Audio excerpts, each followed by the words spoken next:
day I'm ready to write my book, I will write it. Otherwise, nobody should write for you your own book. You should write your own book when you're ready. Charlene Ruto had a problem. She found out that this young man, Webster Ochoa Elija, had written a biography on her. Finding out that the course of her life had been written without her consent, let's just say she wasn't very happy. She went on to reach out to the DCI, and they in turn acted swiftly. Without a warrant, they raided Webster Ochoa's office, confiscated private material, and also detained him. This all happened on the 2nd of June. After his detainment, Webster Ochoa Elija was charged with identity theft under the Computer Misuse and Cybercrime Act. He was arraigned in court yesterday on the 3rd of June, and he was required to part with 50,000 shillings for him to see freedom. The case is set to be heard mid this month, but here's Charlene Ruto calling out Webster Ochoa Elija for his actions. And we have a very bad culture in our country where we misuse people's names and we get away with it, and it's not right. And that is not something that I stand for. So I submitted my statement to DCI and we went through the legal procedures, and that is something we have to also learn as young people. Yes, we're looking for opportunities, but you can't look for opportunities in the wrong ways. The gentleman never came to me with a suggestion that I want to write a book on your behalf. And for me, that was misappropriate use of my name. The day I'm ready to write my book, I will write it. Otherwise, nobody should write for you your own book. You should write your own book when you're ready. Like that somebody used my name. I won't get into the content of the book. It's not about how positive it is, but it's about respecting each other in this society and asking each other and consulting. And in the same way, we reached out to Chandaria Foundation and asked them, would you do a tree nursery at Wareng High School in honor of our president? And they said yes. But if we came here and launched a tree nursery with their name without their permission, it would not have been a good day as one that we had today. So as young people, we really have to learn that we need to walk the journey.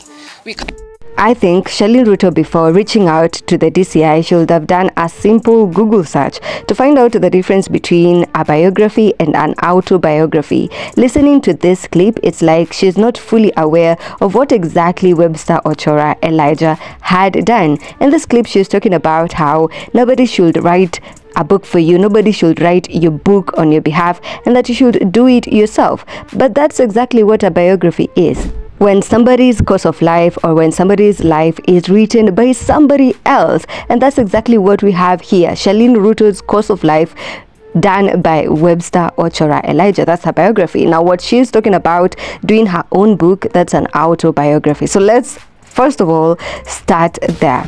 Let's also consider the fact that Charlene Ruto is a public figure in the country. Even though not everyone is fond of her, she's the daughter to the president. She's made public appearances. She's advocated for the rights of youth, ironically, publicly. She's engaged with people on public forums. So she's a public figure. Therefore, a biography on her is permissible, right? So many people have had their biographies done by different people: Steve Jobs, Michelle Obama, the list goes on and on. In addition, the legal team defending Webster Ochoa Elija says that he's authored different biographies, even that of Obama, even that of Raila Odinga, and according to them, this arrest was uncalled for.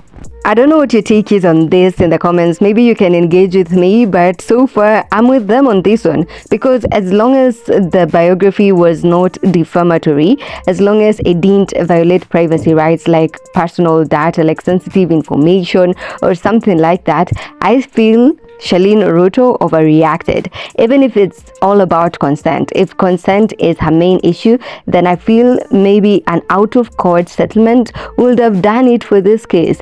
Going to the extra mile of letting this young man get harassed by the DCI. We all know how those warrantless raids go, and getting him arrested. And this man was just basically, I believe, he was just looking for his bread. So him having to part again with 50,000 shillings in this economy, Charlene Ruto definitely overreacted in this one. That's my take. But let me know your take in the comments, because I've also seen people on different platforms saying how the guy really did cross the border, but I just don't see how he did it. Some comments from other Kenyans online: you could have easily settled this out of court with the author instead of reporting it. Were you harmed in any way, shape, or form by the publication of this book? So now we don't have freedom of speech, expression. Girl, you're not the main character, yet you claim to advocate for the rights of the people, but then turn around and do this. LOL.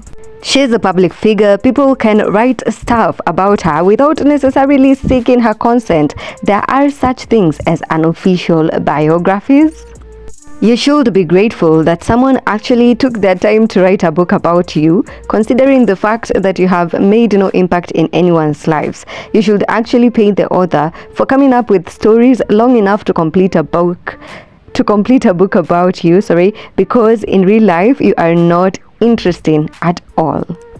She's acting like a Karen, and that will do her more harm than good. She could have easily settled this issue out of court. She shouldn't have come to light. Why everywhere in the country and in front of media if you don't want people to write about you? Hata Miguna aliandika about how evil Raila was, but he never went to court. Why is she this shallow? She claims she supports young people and is doing all this because of a mere book that hasn't even painted her in bad light. I hope no one reads her book if she ever writes one. Being the one who's always talking about empowering the youth, this situation, Charlene Ruto could have definitely handled it differently. Maybe even it would have helped her, because as we speak, she's not very popular. Not many youths in Kenya are fond of her, which explains why she's always at the center of so much scrutiny, so much online bullying as well. Maybe the book along the way could have won some hearts for her. Plus, according to this lawyer, Mongare Okongo, publisher Webster Ochora faces trumped-up charges despite no public release of the said book, only a confidential manuscript draft shared with Charlene Ruto for consent. Her overreaction led to a warrantless office raid, confiscation of private material, and unlawful detention, because also we've not seen the book. So let me know what you think about this in the comments and engage with me, and also stay tuned here on BNN for more updates and more discussions, more so on trending stories.